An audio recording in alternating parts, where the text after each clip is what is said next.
बहुत समय पहले की बात है। एक छोटे से गांव में एक बूढ़ा व्यक्ति रहता था। उसकी संपत्ति में कुछ खास नहीं था, लेकिन उसके पास एक पुराना चांदी का पात्र था जिसे वह अपनी सबसे मूल्यवान वस्तु मानता था। बूढ़ा व्यक्ति स्वभाव से बहुत कंजूस था और चीजों को बचा बचा कर उपयोग करता था। इस चांदी के पात्र को उसने संदूक में बंद कर रखा था और हमेशा सोचता था कि इसे किसी विशेष अवसर पर ही उपयोग में लाया जाएगा। उसके दो बेटे थे जो कई बार सोचते थे कि पिता इतना कंजूस क्यों है, लेकिन बूढ़े व्यक्ति की सोच यही थी कि किसी भी वस्तु का उपयोग तभी करना चाहिए जब उसका सही समय आए। एक दिन एक संत उस गांव में आए और बूढ़े व्यक्ति के घर पर रुके।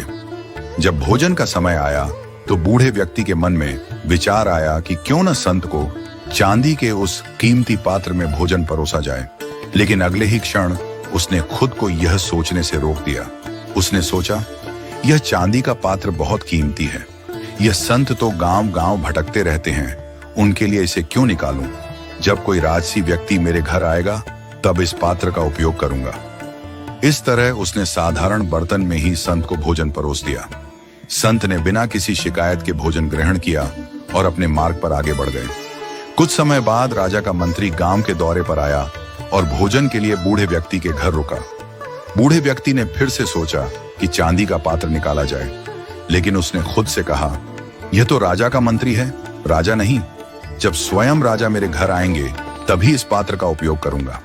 मंत्री को भी साधारण बर्तन में ही भोजन परोसा गया। अंततः कुछ समय बाद राजा स्वयं गांव में आए और बूढ़े व्यक्ति के घर भोजन के लिए रुके। यह मौका विशेष था, लेकिन राजा हाल ही में एक युद्ध में हार चुके थे और उनके राज्य के कुछ हिस्सों पर दुश्मन ने कब्जा कर लिया था। बूढ़े व्यक्ति ने सोचा, राजा ने हाल ही में पराजय का सामना किया है, उनका गौरव अब पहले जैसा नहीं रहा। मेरे चांदी के पात्र में तो किसी विजयी और गौरवशाली व्यक्ति को ही भोजन करना चाहिए। इस विचार के साथ उसने राजा को भी साधारण बर्तन में ही भोजन परोसा। इस प्रकार चांदी का वह कीमती पात्र बिना किसी उपयोग के संदूक में बंद पड़ा रहा। समय बीतता गया और बूढ़ा व्यक्ति बूढ़ा होता गया। एक दिन उसकी मृत्यु हो गई। उसकी मृत्यु के बाद उसके बेटों ने संदूक खोला और उसमें चांदी का वह पात्र पाया, लेकिन वह अब अपनी चमक खो चुका था और काले रंग का हो गया था। बेटे ने वह पात्र अपनी पत्नी को दिखाया और पूछा, इसका क्या करें? पत्नी ने काले पड़ चुके पात्र को ध्यान से देखा और मुंह बनाते हुए कहा, इसका अब क्या करना है? यह तो अब बेकार हो चुका है। इसे कुत्ते को खाना देने के लिए उपयोग में ले आओ। इस प्रकार वह चांदी का पात्र, जिसे बूढ़े व्यक्ति ने जीवन भर किसी विशेष अवसर के लिए संभाल कर रखा था, अंततः पालतू कुत्ते के भोजन के लिए उपयोग किया जाने लगा। इस कहानी से यह सीख मिलती है कि किसी वस्तु का मूल्य तभी है जब उसे उपयोग में लाया जाए।